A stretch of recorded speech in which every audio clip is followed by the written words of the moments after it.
Welcome back, everyone. DestinysJesus here. In today's video, I'm covering how Cammy and Setty won the FNCS Invitational. Of course, I'm sure you guys know it came down to the last off-spawn fight between Queasy and Veno. They outdropped Cammy and Setty. They killed Setty. It's a 1v1 between Veno and Cammy.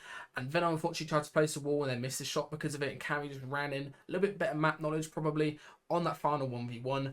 However, I'm going to be looking at all of the other games, how these guys are able to get 4 wins on land, which is absolutely ridiculous, mind you. They're insanely ahead of everybody else in the meta in terms of early game, mid game, how good their 50-50 rotates are, some crazy boat rotates that these guys are doing, and also, of course, how Setty is the best Tarper, how these guys are able to capitalize on taking height late in the game, and most importantly, just the key factors like being prepared for these type of lands from so many boot camps of BL that allowed these guys to win the tournament. I hope you guys enjoy this video. I'll leave some timestamps in the description so you can skip to whatever part you want to, or I don't need to watch the whole thing. Give me some ad revenue. Would appreciate it.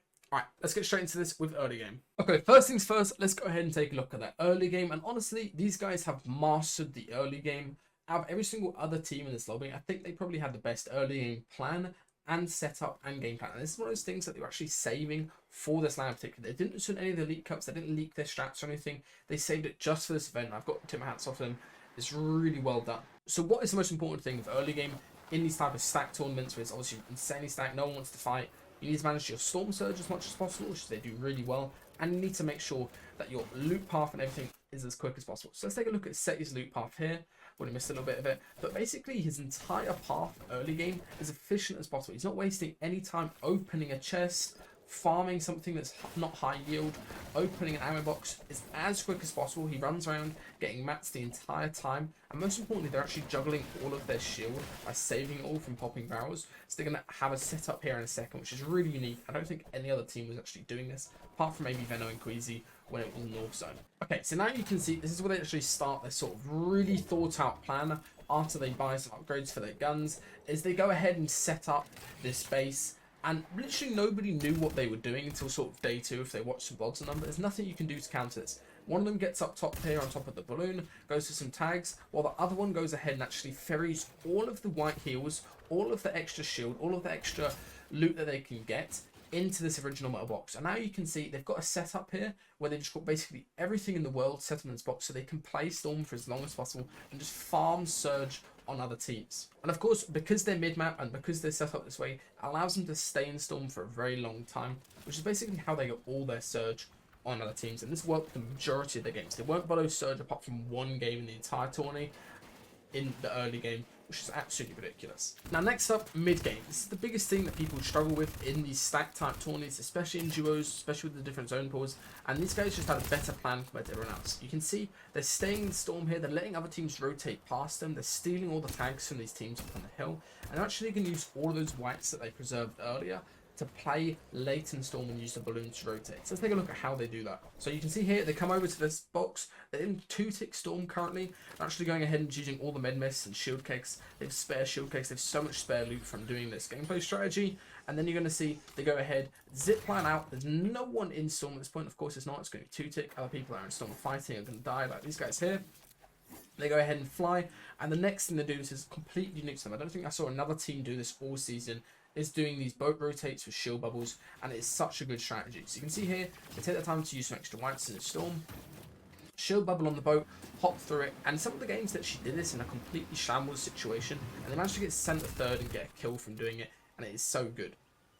So you can see here, they get into edge of third, still cap mats at this point, still really good heals. A lot of the times when Cammy and Setty got good zone pulls, so as you can see here, zone down towards the south. In this case, they're actually able to capitalize on being on these late rotates, playing in Storm with all their whites. You can see here, they're just sitting on med mists, minis, bigs. They had splash earlier, they had floppers, medkits. They have all sorts in this sort of base that they have around them. They're actually able to capitalize it into getting kills a lot of the time. So you can see here, these guys are going to go ahead and fly out of Storm.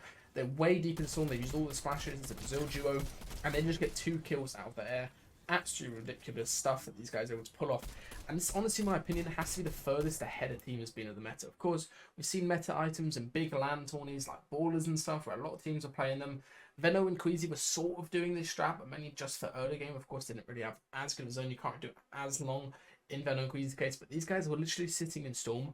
It's 16 minutes into the game, fully deep here, as third zone is starting to close in, and just still chilling in Storm, getting Surge. This has to be the fastest ahead I've seen the team be ahead of the mid-game meta in Fortnite. Another very smart thing that Setty and Cammy did that allowed them to win and actually save a lot of the resources was always trying to position on one of these blimps. You can see here on 50-50 when everyone else is panning towards zone, these guys actually position themselves onto another blimp. They refarm the whole thing, got loads of surge from this, and then they go ahead and actually pad to zone. You can see really smart pad placement. What they're trying to do here, they avoid height by using the line of sight of this tree here. Very underrated thing that you guys can do. And then they go ahead and dive and actually get up to a very high layer towards the center of zone. So wherever the next zone actually pulls, they have a really high chance of getting a good first moving force towards center. And they're also towards dead side of 50-50. So whenever it goes, they can either run instantly towards it or go ahead and pad very safely as well. Again, I can't stress how good Cammy and Setty's 5th zone rotates were. As you can see here, they're getting a nice early timing rotate by going when a load of these other teams are busy and trying to plan out the rotate and trying to fight for surge. These guys are going very early. They go down the hill, get up the hill, and actually claim a drop here. And the drop, a lot of people don't really think is too good, but you have a really high chance of getting a pad out of a drop now since the change. And you also can get a shield bubble, which these guys are really good at using, which I'll show here in a second. So you can see they get this drop, and of course, because of the fact they're early rotating, they're able to actually get a kill out of the sky here. And just look at how in sync these guys are on getting this kill on this OC flag. Just quickly, I'll go ahead and show you guys some OC FNCS highlights, which I'm sure you'll enjoy.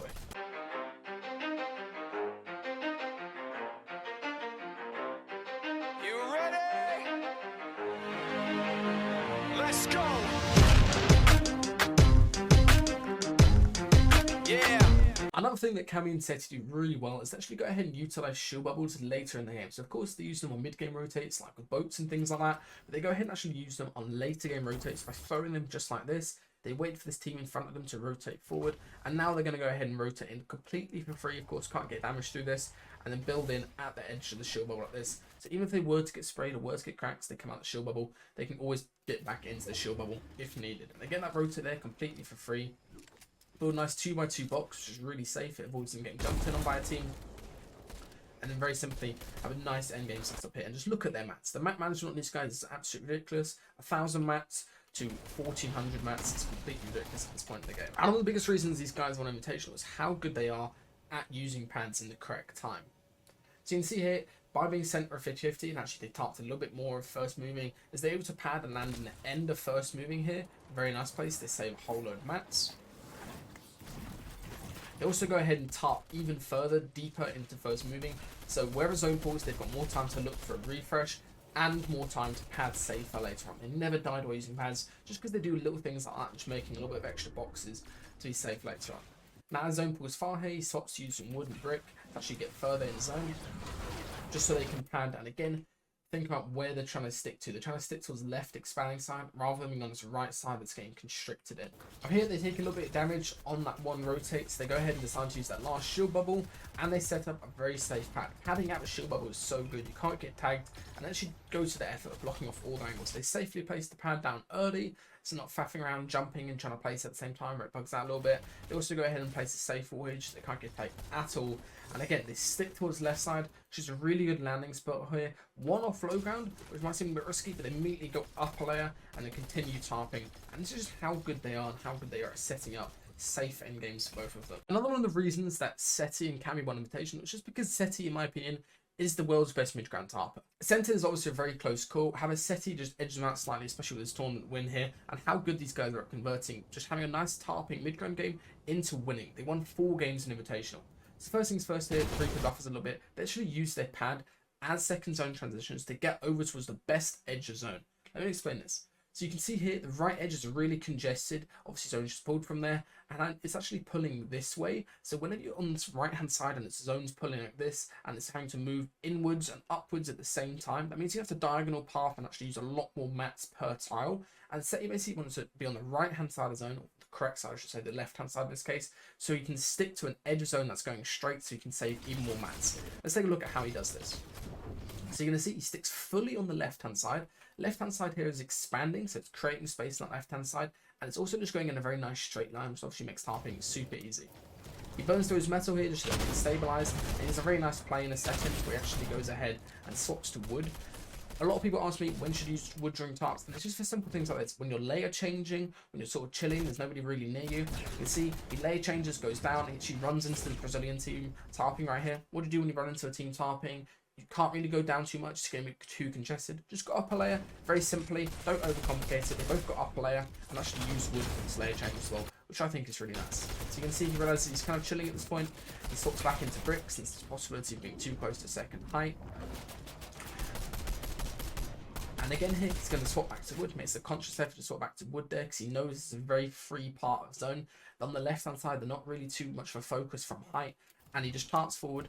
And most importantly here, being on this left-hand side edge, he's made a whole conscious effort of this zone of getting towards the left-hand edge to save this one build here. This one build might not seem like the biggest deal, but every single other team at this point in the game is going ahead and using at least 5 per tart. The teams on the right-hand side having to do those awkward diagonal tarts. The teams over here on mid-ground that are getting sprayed, having to use cones and floors. Everyone is building way more mats than these guys, and they're very simply just burning through wood. Most people don't even have wood left at this point in the game, and they stop to brick at this point as they get in towards the end of zone. And this is where a really nice play comes in, which is looking for height. You might have seen Cammy looking up for height from backside earlier, spraying out Venno and Queasy up on the high ground. Setty does the same thing again here, starts spraying him out, takes the time to chill here after getting beamed a little bit. And they're just making conscious effort this whole end game of playing really nice tarping mid-ground, sort of playing a high layer, into looking for height win condition, which is what they're going to do here in a second. Very nice layer change, very nice sticking to edge of storm, very nice again, looking up on high ground, trying to chop out at the back, making sure height, even though they're only on wood, they want to burn as many of these high ground mats away, so when they eventually do go for high ground, which they can do here in a second in the safest way possible, high ground doesn't even have a chance to build fight them or actually contest them for it. Again, you're going to see even more spraying out. They realise height has to be dropping. Queasy's on the walls. It's always a dangerous sign. Height's running out of mats. Queasy's on the walls, and they both go ahead and simply double ramp up together as safe as possible. Perfect play. Do a nice little reverse. Cammy can't do a 90, unfortunately. And actually go ahead and take high ground here. And at this point, this is a guaranteed win. They've got very good mats on height, and it actually plays back for them. The biggest reason, in my opinion, that Cammy and Setty won Invitational it's just how much more cool, calm, and collected these guys were, especially when it comes to closing out games. And of course, in that final situation, that 1v1 spawn, Cammy just took the initiative and just took the play that he thought would work and ended up paying off. So you can see exactly what I mean. These guys are stuck in a very difficult situation. They actually lose a couple of these trades looking down, as you can see. Say he gets hit to extremely low HP. They've got HP disadvantage on this team on low ground. However, because of all of the times that these guys have been playing at LAN, such as winning and getting second place in the DreamHack Sweden, other events like where they've gone to boot camps and played cash cups, just how much pressure these guys have been put under, especially just doing all of those boot camps with BR, as I said, allows them to come out on top. No other team, maybe 1 or 2 teams in the world would win this fight in this situation, but Cammy does the correct play, runs back into Storm, does a very nice safe peek with his combat right there to get smite, goes back behind his cone, perfectly lands at the shot. And it's a reminder, Cammy is playing on 22% 800 DPI. This guy's playing on a ridiculously high sense. A lot of people will be shaking on this sense, and Cammy's sitting here, 10 HP on the dot, winning his trades. Absolutely ridiculous.